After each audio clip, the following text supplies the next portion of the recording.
درود. بحث زیاد امروزها دایر به قیمت بنزین در تاجیکستان ادامه دارد که چرا 1 لیتر 9 سومانی شد و یا از این هم بیشتر. مردم زیادی در صفحه‌های رادیو آزادی هم بحث کرده و گفتند که چرا بنزین گران می شود و چی عاقبت برای مردم دارد. بنزین вообще так بالا داره، قریب $1 شده. بعضی از این نظرها درباره قیمت بنزین را همراه می‌بینیم که کاربران در وبسایت و صفحه‌های رادیو آزادی در فیسبوک و اینستاگرام گذاشتند. با شرح کاربری آغاز می‌کنیم که خود را در وبسایت ما تعجب نامیده و چند سوال را مطرح کرده است. بنزین که به جمهوری وارد شد با یک نرخ وارد می شود. برای چی در نقطه‌های فروش سوزشواری نرخ‌های گوناگون می‌گذارند؟ اگر نرخ بنزین به نرخ محصولات نیازی مردم تأثیر رساند، قیمتی بیشتر می شود. برای چی وزارت رشد اقتصاد و دیگر اداره‌ها در دهان آب گرفته نشستند؟ حکومتداران مگر از زبان ماندند؟ ایده دیگری از کاربران گفتند یک سبب اصلی تغییر یکباره قیمت مواد سوخت و از جمله بنزین اقتصاد ضعیف و پایبند تاجیکستان است که امکان نمی‌دهد مقامات به قیمت‌ها در بازار تأثیر گذارند و آن را پایین برند. یک از این گونه شرح‌ها را کاربر با نام رستم 7381 در صفحه ما در اینستاگرام گذاشته است. اقتصاد ما اینقدر سست است که کاملا به خارج پایبند هستیم. چگونه دولت است؟ هیچ نفهمیدم. نرخ نفت ارزان می شود، بنزین هم باید ارزان شود.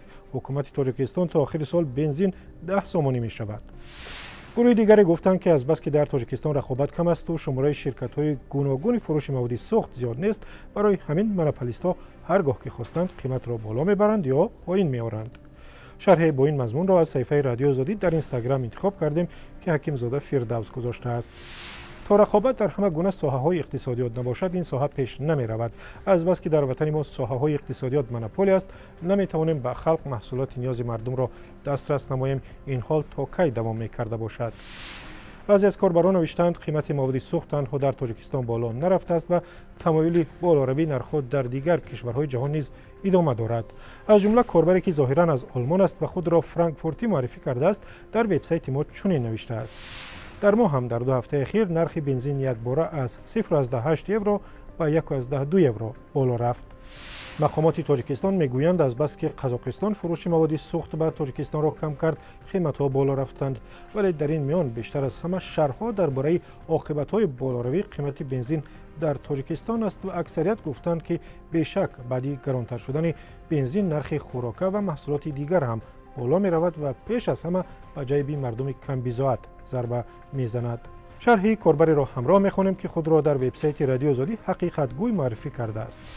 با ماشین ناچیز اکنون ما چی کار می کنیم؟ نرخ همه چیز بالا رفت بجز از سقیچ و کوکوروز که می تواند صد راه این همه چیزها شود. ما گشتیم ایدی اصل و بهترین دسترخوان گفته. جناب عالی این معماها را به زودی حل کنید وگرنه دیر می شود. شما هم اگر نظر و اندیشه دارید نویسید یا در ویدیو ثبت کنید و بعد تلفنی که میبینید بفرستید. تلگرام، واتساپ، وایبر و ایمو دارد. عین کار را در وبسایت ما هم کرده میتوانید. آزادی آنلاین به پایان رسید. تا دیدار در برنامه دیگر.